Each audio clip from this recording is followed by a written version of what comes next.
Notre regard international ce matin avec Margot, bien sûr, les États-Unis et Israël, la main dans la main, Margot, en ce qui concerne les actions militaires. Des opérations militaires communes sont menées en ce moment et c'est parti pour durer. Oui, regardez ces images publiées par l'armée israélienne, une démonstration de force comme le font beaucoup de pays, mais celle-ci, et surtout son timing, n'est pas anodin. Cette fois-ci, il s'agit d'un exercice conjoint entre Tsahal et l'armée américaine où elles ont simulé des frappes aériennes sur l'Iran. Le but, regardez, tester les capacités de Tsahal en matière de collecte de renseignements, de recherche et de définition des cibles, parce que oui, Israël se trouve actuellement dans une position dangereuse, donc elle fait appel à son allié de toujours, les États-Unis. Les manifestations en Iran, on le sait, déstabilisent complètement la région et les renseignements israéliens avancent donc à l'aveugle sur un territoire qui est constamment menacé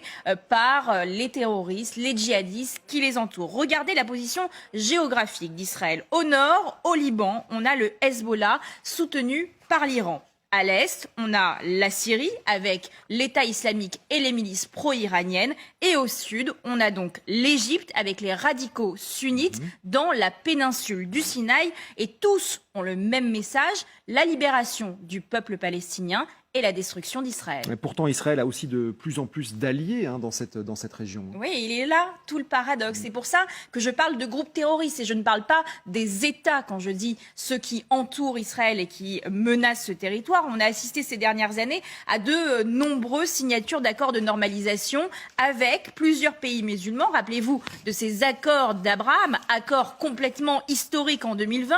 Les Émirats, le Bahreïn, le Soudan, le Maroc et même un accord aérien en 2022 avec la Turquie, du jamais vu. Mais en fait, si on analyse bien la situation, eh bien, on est dans l'exemple même de la réelle politique. Nous n'aimons pas Israël, mais Israël a quelque chose qui nous intéresse, donc on va se rapprocher d'Israël. Et ce quelque chose, c'est quoi? Ce sont les systèmes anti-aériens israéliens. Ils sont redoutables et l'apparition des drones iraniens sur le théâtre de guerre ukrainien, eh bien, a mis en alerte le monde arabe et tous les dirigeants sunnites sont désormais en alerte et veulent ces systèmes anti-aériens. Il y a toujours une explication. Eh oui, je suis là pour la petite histoire. Exactement. Merci beaucoup, Margot. Passionnant comme tous les matins.